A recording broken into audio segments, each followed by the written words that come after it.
Bismillahirrahmanirrahim. Assalamualaikum warahmatullahi wabarakatuh. Sebelumnya izin memperkenalkan diri. Nama Agung Saifuddin, NPM 2201011005. Di sini saya akan menjelaskan sedikit PowerPoint mata kuliah bimbingan konseling. Langsung saja materi pertama, yaitu pertumbuhan dan perkembangan bimbingan dan konseling di Indonesia. Jadi perkembangan dan pertumbuhan bimbingan konseling di Indonesia mulai tumbuh dan dikenal layanan bimbingan dan konseling sekolah. Fokus layanan lebih ditekankan pada pengenaan permasalahan siswa, terutama menyangkut perilaku disiplin sekolah. Bimbingan dan konseling dilakukan secara sporadik oleh guru. Latar belakang bimbingan konseling, upaya mempersiapkan dan memenuhi tenaga profesional di bidang bimbingan dan konseling dilakukan dengan membuka jurusan bimbingan dan penyuluhan pada tahun 1964. Kemudian di Universitas Negeri Malang dan Universitas Pendidikan Indonesia, penyiapan tenaga ahli dan profesional dalam bidang bimbingan konseling, lembaga pendidikan postdoktoral IKIP pada tahun 70-an. Program ini menyiapkan para calon magister datin doktoral bimbingan dan konseling pada tahun 1995. Kemudian sertifikasi tes bagi konselor telah diawali pada tahun 1995. Universitas Negeri Malang pada tahun 1999 sampai 2000 mulai dirintis pendidikan profesi konselor di Universitas Negeri Padang. Kemudian pemikiran bimbingan dan konseling perkembangan pada 2 atau 3 dekade terakhir di abad 20 mendorong pemikiran tentang model-model penyelenggaraan bimbingan dan konseling dalam setting pendidikan. Kemudian lanjut materi kedua, yaitu yang berjudul sejarah bimbingan dan konseling Islam. Jadi sebelum kita masuk lebih lanjut, kita harus memahami yang pertama, yaitu konsep dasar bimbingan konseling Islam.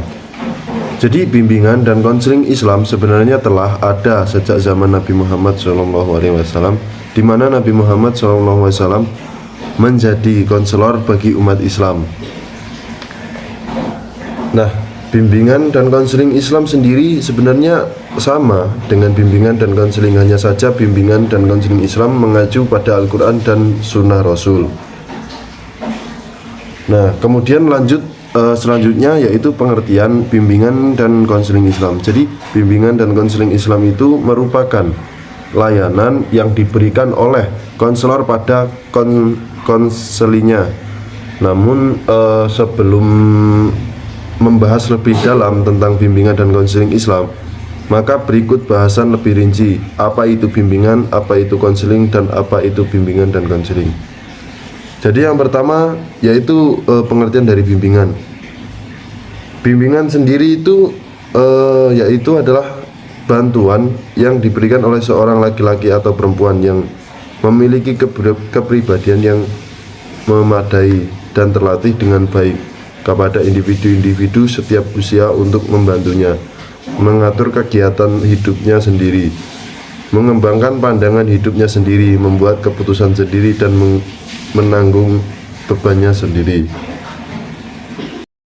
Baik, lanjut yang kedua, yaitu pengertian konseling. Nah, secara etimologis istilah konseling berasal dari bahasa Latin, yaitu consilium, yang berarti dengan atau bersama, yang dirangkai dengan menerima atau memahami suatu proses yang terjadi dalam hubungan tatap muka antara seorang individu yang terganggu karena masalah-masalah yang tidak dapat diatasinya sendiri dengan seorang pekerja yang profesional, yaitu orang yang telah terlatih dan berpengalaman membantu orang lain mencapai pemecahan terhadap berbagai jenis kesulitan pribadi. Kemudian yang ketiga yaitu pengertian bimbingan dan konseling. Nah, jadi tadi yang pertama ada yang namanya pengertian bimbingan, dan yang kedua pengertian konseling. Jadi yang ketiga ini lanjut dari pengertian bimbingan dan konseling Islam.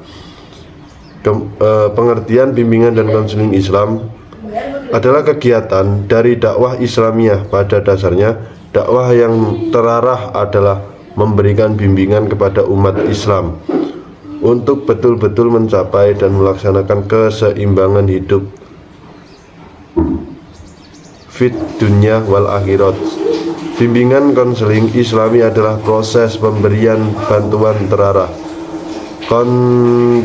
kontinu dan sistematis kepada individu agar ia dapat mengembangkan potensi fitrah beragama yang dimilikinya secara optimal dengan nilai-nilai yang terkandung di dalam Al-Quran dan hadis. Berikut akan dijelaskan pengertian bimbingan dan konseling Islam dari berbagai sudut pandang. Kemudian materi yang terakhir yaitu sejarah bimbingan dan konseling Islam. Jadi yang pertama itu ada yang namanya Seminar Nasional Bimbingan dan Konseling Islam 1 tentang hidup yang semakin berat dan kompleks sebenarnya telah dirasakan dan diantisipasi oleh para ahli di Indonesia sejak awal tahun 1980-an. Para ahli bimbingan di Indonesia bersama psikolog, dokter, ulama, dan para ahli dalam berbagai disiplin ilmu yang memiliki semangat dalam membantu mensejahterakan masyarakat melalui layanan bimbingan dan konseling telah merintis model bimbingan konseling yang mampu menjawab berbagai persoalan secara tuntas. Upaya-upaya yang dilakukan yaitu dengan kegiatan-kegiatan seminar dan loka karya tingkat nasional. Kemudian yang kedua yaitu ada yang namanya Seminar dan Lokarya Nasional Bimbingan dan Konseling Islam 2. Seminar dan Lokakarya Bimbingan dan Konseling Islam 2 yang diselenggarakan di Universitas Islam Indonesia atau UII Yogyakarta tanggal 15 sampai 17 Oktober 1987. Diperoleh beberapa catatan penting, yaitu bahwa layanan bimbingan dan konseling Islami bukan hanya mengupayakan mental yang sehat dan kehidupan yang sejahtera lebih, dan itu juga menemukan jalan hidup menuju kehidupan yang sakinah batin, merasa senang dan tentram lantaran selalu dekat dengan Tuhannya Allah Subhanahu wa Ta'ala. Mungkin cukup itu tadi sedikit pemaparan materi dari saya. Mungkin ada kurang atau lebihnya saya mohon maaf. Saya akhiri, wallahu muwaffiq ila aqwamit thoriq. Wassalamualaikum warahmatullahi wabarakatuh.